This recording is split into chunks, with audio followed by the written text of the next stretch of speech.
I was still in Scotland, and it was the time when we were having to apply for what we were going to do after school. I basically thought, I do love Scotland, but I just wanted something more. I'm very much an advocate of getting the most out of life, so that is the main reason why I thought move to the other side of the world. It was about getting out there, just experiencing as much as I can in the little time that you have. When the opportunity came up, I thought, there's no way I'm going to turn it down. We're joined by David Murray, a soccer player who moved from Scotland to the US at age 18 to play soccer, study sports science, and become a fitness influencer. David, I'm excited to dive into the courage it takes to move countries, fueling yourself properly, gaining muscle, and your obsession with staying fit. But first, you said you were shocked at the difference between the food here in the US versus Scotland. What do you feel are the biggest differences? The biggest differences are night and day. The amount of oil used in the US compared to back home is just miles more. It's a lot more processed. Back home, it's much more local. It's bound to happen though, since it's such a big country. You're going to have to get things a bit less locally, but back in Scotland, it's just so fresh. And for those that aren't familiar with the difference that it impacts you physically, mentally, emotionally, what is the difference between the processed food versus the fresh food? You just feel so much more clear. Your mind, when you're eating processed foods all the time, it's so foggy. It's so much harder to focus on stuff. When you have good food and you're actually feeling properly, your mind's just so much more clear. And it's crazy to think that so many people in the United States grow up with all these processed foods and they never experience the difference that you have. Take us back to the moment that you decided to move from Scotland to the US. I was still in high school back in Scotland, and it was the time when we were having to apply for what we were going to do after school. So whether it be go straight into a job or go to university, or in my case, come out to college in America. I basically thought, I do love Scotland, but I just wanted something more. I'm very much an advocate of getting the most out of life, seeing as much as you can. So that is the main reason why I thought move to the other side of the world. It was about getting out there, just experiencing as much as I can in the little time that you have. And when the opportunity came up, I just thought, there's no way I'm going to turn it down. And yeah, the rest is history. What did it feel like when you got here for the first time? Terrifying. It was terrifying. First night I was here, we got into the dorms, and obviously when you get into a new place, it's just empty. But when we got into our dorms, it was just a bed frame, an empty desk, and that was it. And when we arrived, it was about 1 o'clock in the morning. So very late, and I was very tired from the traveling. When we got into the rooms, I just thought, what am I doing here? To put it simply, it was one of the worst nights of my life, I can't lie. I was missing home, I was missing the people already, and not knowing what was coming, I think really scared me. But then after the first night, settled in dead fast, and since then it's been great. Looking back at your journey from Scotland to the US, what advice would you give to someone considering moving to another country or even just another state? I would say do as much research as possible on where you're going to go, because I thought I did a lot, but I didn't have a clue. I got out here and it is completely different to what I thought it would be.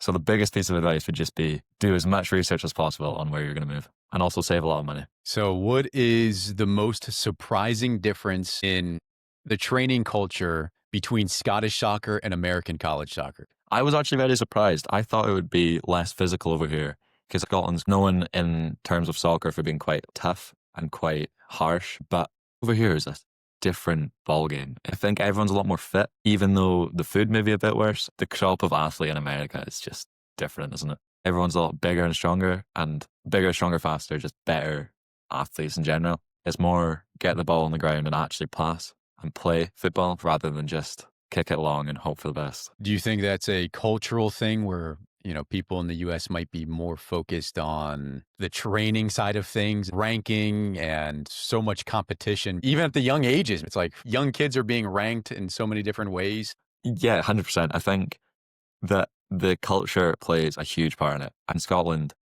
you're taught to play football and enjoy football, but once you get to the ages of 16, 17, you're much less likely to continue playing past that age. But over here, since college football is taken so seriously, like you can keep playing a lot more than back home, because If I wasn't over here and I was just going to uni normally, I probably wouldn't have kicked a ball in about 4 months. After high school, really, you don't play much at all. So I feel like that's a massive difference as well. Just the quantities in which you play and the amount of time you play as well. So, what is the simplest lesson you learned about mental toughness in Scotland that prepared you for the physical and academic demands of college in the US? Knowing that nothing's going to last forever. If something goes bad, just having it in my brain that it will work out for the best. Nothing's going to be bad forever, is it? Even if it's not good just now, eventually it will be good in the future. That's a huge thing that you have to keep in the back of your head. Because if you don't, you're just going to dig yourself into a hole and it's going to be so difficult to get out of it. That's such a tough lesson to learn for all areas of life, trusting that it's going to work out. So, being athletes, there are always coaches and mentors on our journeys. Who has been the most impactful coach or mentor on your journey and why? The coach I had when I was about 15, it was my local team. He just gave me an opportunity to actually play. From COVID onwards, I didn't really play football too much. I just wasn't given as many opportunities as I thought I could have had. I was kind of just fizzled out from football, or soccer, sorry. And I feel that the coach I had when I was 15, he was called Liam. I think he gave me a huge opportunity to show that I can play. I am good. And I think the opportunity he gave me to actually start me in the team and trust me that I'll do what he wants me to do, he gave me so much confidence in my ability. And, well, I managed to come to America. I put a lot of the, what's the word? The credit to him from giving me that opportunity. Your natural tendency is to say football. How has it been adjusting? It's calling it soccer here in the US. I never call it soccer. I still call it football all the time. And everyone's so confused. Everyone thinks I play American football. But no, I really need to get into the habit of saying soccer. You'll go back home and easily call it football again. Yeah, exactly. Hey, quick pause. If this conversation is providing you value, please take literally 5 seconds and hit that follow or subscribe button on your app. This is the best way to make sure that you don't miss any value from future episodes. Now back to the conversation. You are obsessed with staying fit. What is the most non-conventional advice you follow regarding fitness that you swear by, but most people ignore? Most people think you have to go to the gym every single day. You have to go for bloody 10-mile runs every day. You do not have to do that. Doing the bare minimum is exactly what you need to do and exactly where you need to start as well. If people knew from the beginning of their fitness journey that they don't need to do 7 days a week in the gym, 3 good sessions, that's all you need. I think people put too much of a stigma on doing the most when it's just overcomplicating things. You don't need to do the most. You can do so much less, but they just get burnt out. They don't keep consistent. And if you're not consistent, then there's not really much point, is my kind of thinking. I remember hearing a trainer talk about New Year's resolutions. He said one of the main reasons that people don't follow through with their New Year's resolutions is because they try to do too much too quickly. Physically, they get sore. Mentally, they get overwhelmed. Emotionally, they get drained, and it just kills them. That is exactly what happens every single year. And people stop by the end of January. If they just didn't overcomplicate it and overdo it, they would be doing it the whole year, without a doubt. Forget the gym. What is one small, boring recovery habit you do that has given you the biggest return on your performance? Just sleep. Getting good sleep. I think so many people don't realize that the stuff you do during the day and leading up to actually going to bed has such an effect of the quality of sleep you get as well. Because it's not just about getting 8 hours of sleep. I could get 8 hours of terrible sleep and feel horrible. But if I get 8 hours of good, deep sleep, I will feel immensely better. So important leading up to bed and leading up to when you go to sleep to have a specific routine. I try and wind down from as much online stimulants as possible. And I know it's so hard for people. And I do it myself. I scroll and scroll and scroll. But if you just can stop with consuming the data at about 8 o'clock, 7:30, it makes a big difference already. And then sleep in a dark room or just put an eye mask on. So just sleeping with an eye mask on and making sure you're in a dark environment, the world of difference. It's just crazy how much it affects you. You're studying sports science. What is the single biggest nutrition lie you see pushed online that you wish you could eliminate immediately? Carbohydrates are bad. They're not whatsoever. They're essential. One piece of advice you give to help with brain fog is to drink more electrolytes. Why is that? When you just drink water, technically you are hydrating yourself, but because in modern day, the water you drink goes through so many processes that it gets stripped of all the minerals that it naturally has.